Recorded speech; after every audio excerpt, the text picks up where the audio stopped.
less defenses to take care of, which were largely pivoted towards an expected war in the European theater. So it was relevant, but was overshadowed or eclipsed by the more popular assessments of European conflict in that context. So now coming specifically to the issue of nuclearization. So what does nuclearization of Pacific or Indian Ocean essentially means? There are three ways to look at it, objectively speaking. Are we talking about propulsion of naval vessels through nuclear reactors? Are we talking about deployment of nuclear weapons on the sea itself?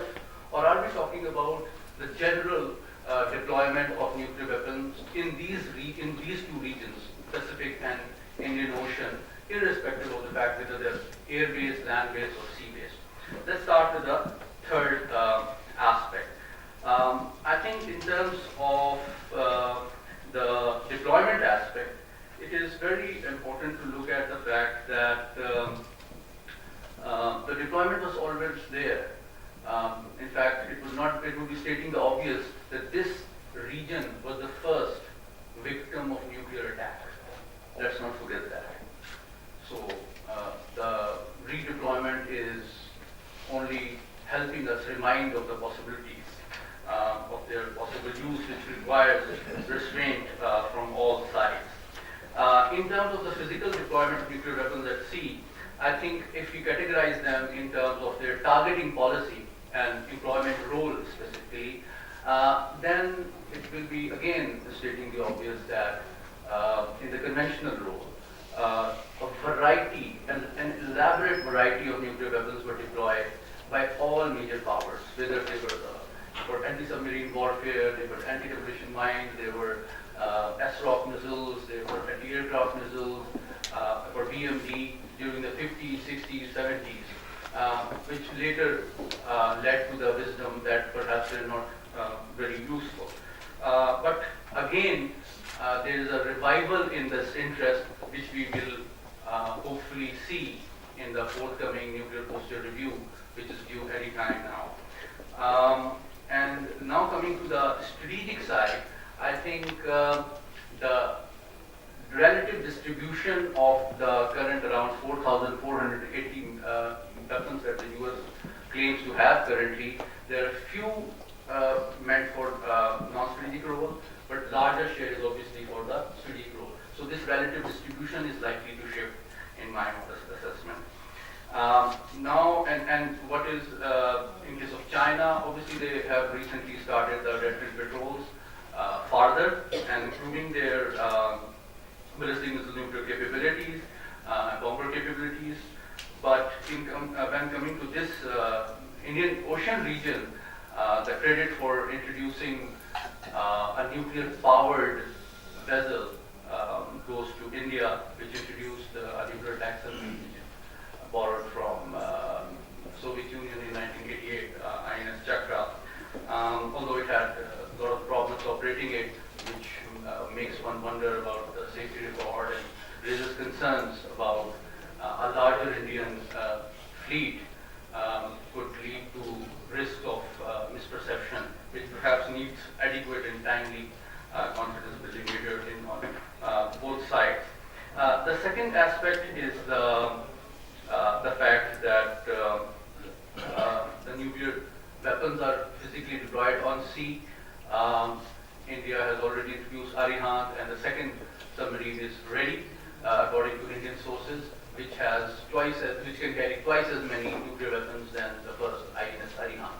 And they claim to eventually have 5 to 6 ballistic missile nuclear submarines, which, just to contextualize, will be a fleet larger than the Royal Navy ballistic missile nuclear Trident or the French Franklin-class nuclear submarine fleet. So that indicates the size and extent of the Indian strategic ambition. And if you can make a conservative assessment based on the current or expected configuration of arrangement, then 5-6 such boats will allow India to have more than 100 nuclear weapons deployed undersea. And that does not include the BrahMos, that does not include the Noosh, And that does not include the fact that they can, always drop it from the air in terms of free fall form. So whether it's it's a minimum deterrence, whether it is strategic restraint, how they will handle the nuclear command control issues, whether it will remain under assertive civilian control, how will they handle the canisterization, mating, such issues. I think I leave that to much more knowledgeable experts than myself to consider. In terms of options for Pakistan, what does this mean and how Pakistan is likely and should deal with this increasingly ominous scenario, is that at the political level, I think what has already been attempted at track 1.5, track 2, I would encourage perhaps should also be considered at track 1, which is that since the cause of all this strategic anxiety is essentially the perceived or real US-China strategic competition, then perhaps that is the core which needs to be addressed through management of this relation, especially in terms of the strategic capability. There should be a sustainable dialogue bilaterally to ensure that conflicts do not escalate, whether it's North Korea or whether it's South China Sea or whatever. These issues should not be allowed to escalate and destabilize this region. And also in terms of South Asia, Pakistan and India needs to resolve, resume and sustain dialogue, which would be obviously result oriented, despite the pessimistic expectations of the earlier, much more knowledgeable speakers.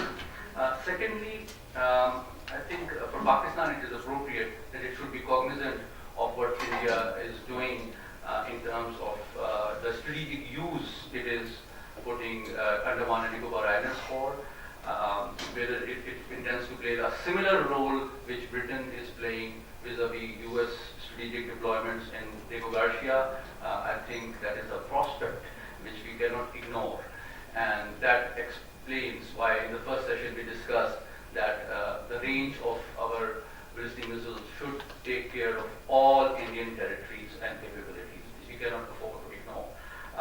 And in terms of ASW capabilities, I think that they are likely to increase both in India and Pakistan. And lastly, a few suggestions which I think this very knowledgeable delegation should consider, which have already been discussed in some forums, but I think deserve a dispassionate and reconsideration. First is, the access to dual-use technologies could eventually lead to destabilization and asymmetry in conventional strategic capabilities, which would be destabilizing. So that is something which is very important, and we expect Britain, in its commitment towards strategic stability in this region and the US, to contribute by looking equally, if not identically, at the NST membership cases of both India and Pakistan. And also, this criteria should be uniform criteria and transparent, followed by the possibility of considering sort of a bilateral hotline similar to the DGNOs that we have between Pakistan and Indian Army officers at the naval level, that those naval officers which are responsible for naval operations in Delhi and Islamabad should have a dedicated line to timely manage crises. Secondly, incidents at sea agreement should also be reconsidered, and the existing advanced notification for missile testing agreement should also be reconsidered in terms of improvements that should account for the recent and current and emerging capabilities which are not catered to, such as the sea-based weapon systems. And lastly, I would say that caution, I think capability is useful, it increases ambitions, but I think there's a proportionate need to be cautious and responsible. And I think we can, as my last comment, I think we cannot learn from anyone more than the British experience, how it handled its the global power managing its almost proportionate economic relations with Beijing and the US. So perhaps the US should also see our attempt to balance our relations with Beijing and Washington in a similar way, and not as a